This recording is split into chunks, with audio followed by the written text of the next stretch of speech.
Assalamualaikum warahmatullahi wabarakatuh. Perkenalkan, nama saya Saka Naswa. Saya dari kampus UIN Sibersyah Nurjati Cirebon dari Fakultas Ilmu Tarbiyah dan Keguruan dengan jurusan Pendidikan Guru Madrasah Ibtidaiyah dengan nomor NIM 22810700124 dengan nomor absen 20. Di sini saya akan mengerjakan tugas UAS dari Pendidikan Lingkungan Hidup dan Teknologi Masyarakat, yaitu berupa menjawab pertanyaan dengan membuat video seperti ini. Baik, ada 5 pertanyaan. Langsung saja saya mulai untuk pertanyaan yang pertama. Nah, pertanyaan yang pertama ini, bagaimana sih konsep timbal balik menurut diri saya sendiri? Kemudian apa dampak negatif dan positif dari penggunaan teknologi? Timbal balik ini antara manusia, teknologi dan lingkungan. Oke, menurut saya konsep hubungan timbal balik antara manusia, teknologi dan lingkungan berkaitan erat, juga sangat mempengaruhi antara satu sama lainnya. Nah, konsep dari hubungan timbal balik ini itu ada yang pertama, manusia itu mengembangkan teknologi untuk memenuhi kebutuhan. Nah, setelah teknologi sudah dikembangkan, teknologi dapat mempengaruhi atau dapat berdampak positif maupun negatif terhadap lingkungan. Nah, dari dampak-dampak ini kemudian lingkungan itu mempengaruhi kualitas hidup manusia, tergantung dampak apa yang kita ciptakan dari penggunaan atau pengembangan teknologi ini, apakah negatif ataupun positif. Nah, adapun dampak negatif dan positif dari timbal balik ini. Yang pertama ada dampak positifnya. Dampak positifnya ini teknologi dapat menyediakan platform pembelajaran online seperti Zoom, Jimit dan lain sebagainya yang dapat diakses dengan internet. Ya, itu memudahkan kita juga kalau lagi tidak dapat hadir dalam sebuah kelas atau dalam sebuah rapat dan lain sebagainya. Kemudian yang kedua juga teknologi menyediakan aplikasi kesehatan yang membantu kita untuk mengecek kesehatan detak jantung, nadi dan lain sebagainya tanpa harus buru-buru atau langsung segera ke dokter gitu, tanpa harus antri dan lain sebagainya. Nah, kemudian dampak negatifnya yaitu penggunaan teknologi yang berlebihan atau gadget yang berlebihan ini mengganggu kesehatan mental dan juga kesehatan fisik si penggunanya. Kalau penggunanya ini terlalu kecanduan, maka akan berakibat buruk juga. Kemudian yang kedua itu ada penggunaan aplikasi-aplikasi yang tadi saya sudah sebutkan, itu juga beresiko apa? Beresiko terjadinya penyebaran data atau data yang tidak aman. Nah, kurang lebih seperti itu ada konsep dan timbal balik atau hubungan atau dampak negatif dan positif dari penggunaan teknologi. Contohnya tadi sudah saya sebutkan. Oke, baik, sekarang lanjut ke pertanyaan yang nomor 2. Pertanyaan yang nomor 2 ini, jika saya menjadi seorang guru, apakah penting bagi guru untuk menanamkan sikap ekologi atau menanamkan kesadaran ekologi terhadap peserta didik saya? Pertama-tama akan saya artikan terlebih dahulu ekologi itu apa. Ekologi adalah ilmu yang mempelajari hubungan antara makhluk hidup yaitu manusia, tumbuhan dan juga hewan dengan lingkungan sekitar seperti lingkungan biotik yaitu yang tadi manusia, tumbuhan, hewan dan mikroorganisme yang hidup ya, dan lingkungan yang abiotik atau yang tidak hidup yaitu ada tanah, air, udara, suhu, cahaya dan lain sebagainya.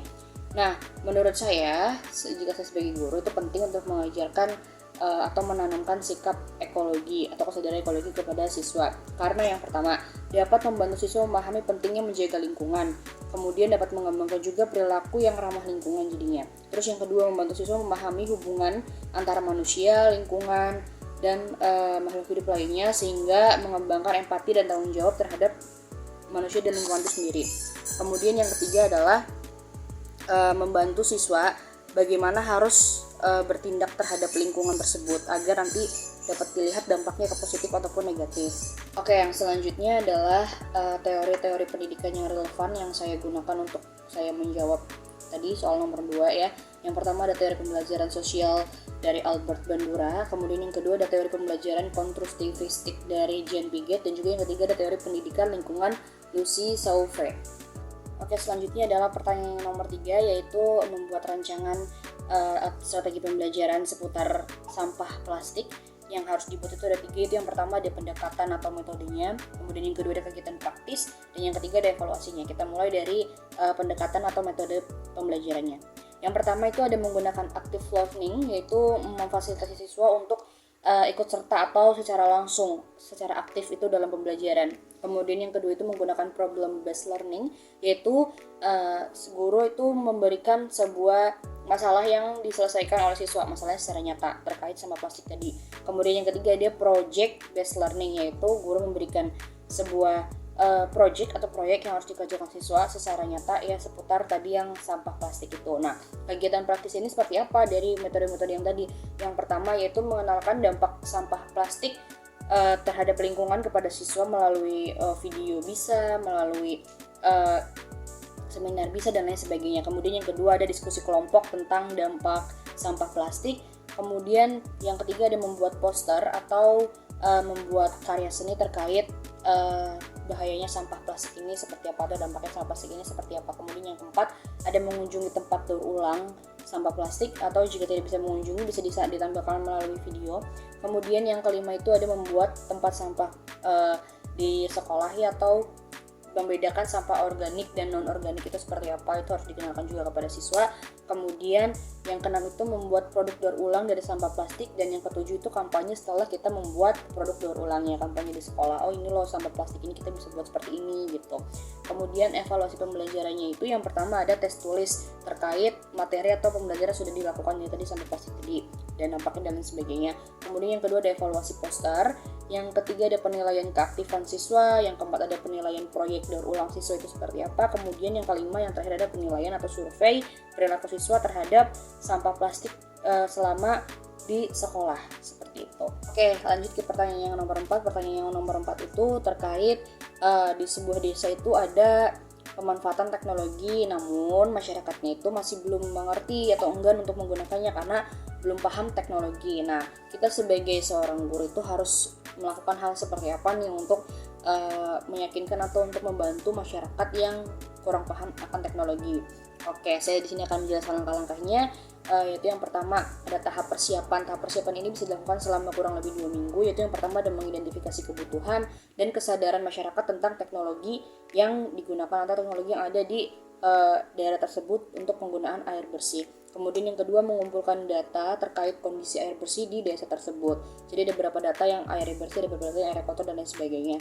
Kemudian yang ketiga mengembangkan kurikulum edukasi yang sesuai dengan kebutuhan masyarakat yang ada di desa tersebut. Kemudian yang keempat ada identifikasi narasumber atau ahli tentang pengelolaan air bersih itu harus seperti apa dan bagaimana. Nah, setelah kita melakukan tahap persiapan selama kurang lebih 2 minggu ini sudah siap, kemudian kita langsung masuk atau langsung terjun kepada tahap edukasi. Nah, edukasi ini bisa dilakukan selama kurang lebih 4 minggu. Yang pertama dari tahap edukasi ini ialah pengenalan dasar terlebih dahulu, yaitu mengenalkan konsep dasar teknologi itu seperti apa. Jadi tidak langsung terhadap ke teknologi pengelolaan air bersihnya, namun teknologi itu apa, teknologi itu harus dijelaskan terlebih dahulu kepada masyarakat, baru menjelaskan teknologi pengelolaan air bersih itu apa manfaatnya dan digunakannya seperti apa. Kemudian yang kedua ada pelatihan teknis. Nah, ini masih nyambung sama yang tadi yang pertama, yaitu memberikan pelatihan teknis terkait penggunaan teknologi pengelolaan air bersih ini dan juga perawatannya seperti apa, harus dijaganya seperti apa, taruhnya di tempat yang mana dan lain sebagainya. Kemudian yang ketiga demonstrasi langsung, yaitu melakukan demonstrasi secara langsung akan penggunaan teknologinya seperti apa. Kita bisa lihat dulu dari para ahli yang tadi kita sudah kumpulkan atau kita sudah cari informasinya dan lain sebagainya. Kemudian yang keempat ada diskusi atau tanya jawab. Setelah berhasil melakukan pengenalan, kemudian melakukan cara merawatnya, cara menggunakan dan lain sebagainya, kita mengadakan sesi tanya jawab atau sesi diskusi kepada masyarakat. Ya, apakah ada yang ingin ditanyakan atau apakah ada kesulitan, atau kita akan mendengarkan keluh kesah atau kekhawatiran masyarakat itu seperti apa pada diskusi atau sesi tanya jawab itu. Kemudian yang kelima ada kunjungan lapangan secara rutin tentunya ya. Kita juga harus mengunjungi lokasi pengelolaan air bersih itu untuk memperlihatkan proses kerjanya selama kurang lebih tadi 4 minggu ya di tahap edukasi ini gitu. Jadi dilihat apakah sudah bagian benar untuk pengelolaannya, untuk penggunaannya, perawatannya dan lain sebagainya. Kemudian yang selanjutnya itu yang terakhir adalah tahap evaluasi. Tahap evaluasi ini bisa dilakukan selama kurang lebih 2 minggu, yaitu ada yang pertama mengukur pengetahuan masyarakat, apakah masyarakat ini sudah tahu nih terhadap teknologi yang ada di sini, yaitu pengelolaan air bersih tadi, apa yang sudah kita lakukan dari tahap persiapan sampai ke edukasi gitu. Nah, yang kedua yaitu mengevaluasi penggunaan teknologi. Kemudian yang ketiga mengidentifikasi hambatan dan solusi yang dialami oleh masyarakat. Kemudian yang keempat mengembangkan rencana tindak lanjut. Jadi si teknologi pengelolaan ini harus diapakan dan kedepannya harus seperti apa dan bagaimana. Kemudian yang kelima mengadakan pertemuan rutin untuk memantau kemajuan dari si teknologi ini tersebut. Jadi setelah sudah berhasil, sudah ada di situ, kita tidak lepas begitu saja ya. Kita masih ada tindak lanjut dan evaluasi selanjutnya. Oke, selanjutnya adalah Pertanyaan nomor 5. Pertanyaan nomor 5 ini seputar 3 konflik utama dan juga solusinya. Jadi ada 3 konflik dan juga ada 3 solusinya. Baik, saya akan bahas dulu dari konflik. Yang pertama itu ada pembangunan energi dan pelestarian lingkungan. Misalnya pembangkit listrik tenaga batu bara yang menyebabkan polusi udara dan kerusakan lingkungan. Namun sedangkan di sisi lain, pelestarian lingkungan juga membutuhkan penggunaan energi yang terbarukan. Kemudian yang kedua itu ada pembangunan infrastruktur dan sumber daya alam. Misalnya pembangunan jalan tol yang merusak habitat-habitat yang ada di hutan ya, hingga merusak rumah-rumah hewan-hewan dan lain sebagainya yang ada di hutan. Sedangkan untuk sumber daya alam ini kan memerlukan perlindungan dan kawasan yang lebih ketat, yang lebih baik gitu, sehingga tidak merusak alam. Namun ada juga nih harus dibangun tol, jadi bingungnya itu menjadi sebuah konflik. Lanjut ke konflik yang ketiga, yaitu produksi industri dan pengelolaan limbah. Nah, misalnya pada produksi industri ini dapat menghasilkan limbah berbahaya nih yang dihasilkan dari si produksi industri ini yang dapat merusak lingkungan. Nah, sedangkan pengelolaan limbah yang baik juga memerlukan teknologi dan juga uang yang tentunya sangat banyak dan perlu mengeluarkan uang lebih banyak lagi ya. Itu juga menjadi sebuah konflik. Nah, selanjutnya kita akan bahas, saya akan bahas terkait solusinya. Nah, untuk solusinya yang pertama tadi yaitu dengan mengembangkan energi yang terbarukan seperti panel surya, turbin angin, dan hidroelektrik untuk mengurangi ketergantungan pada bahan bakar fosil. Kemudian untuk solusi yang kedua itu tadi ada desain infrastrukturnya itu harus ramah lingkungan, kemudian seperti jalan tol yang meminimalisir atau meminimalkan kerusakan habitat alam dan bangunan yang menggunakan bahan alami. Kemudian yang ketiga itu ada teknologi pengelolaan limbah seperti mengembangkan teknologi pengelolaan limbah yang efektif seperti pengelolaan limbah menjadi energi dan penggunaan teknologi daur ulang. Nah, kurang lebih seperti itu jawaban yang saya cantumkan pada lembar jawaban folio dan tes dasar ini. Terima kasih. Wassalamualaikum warahmatullahi wabarakatuh.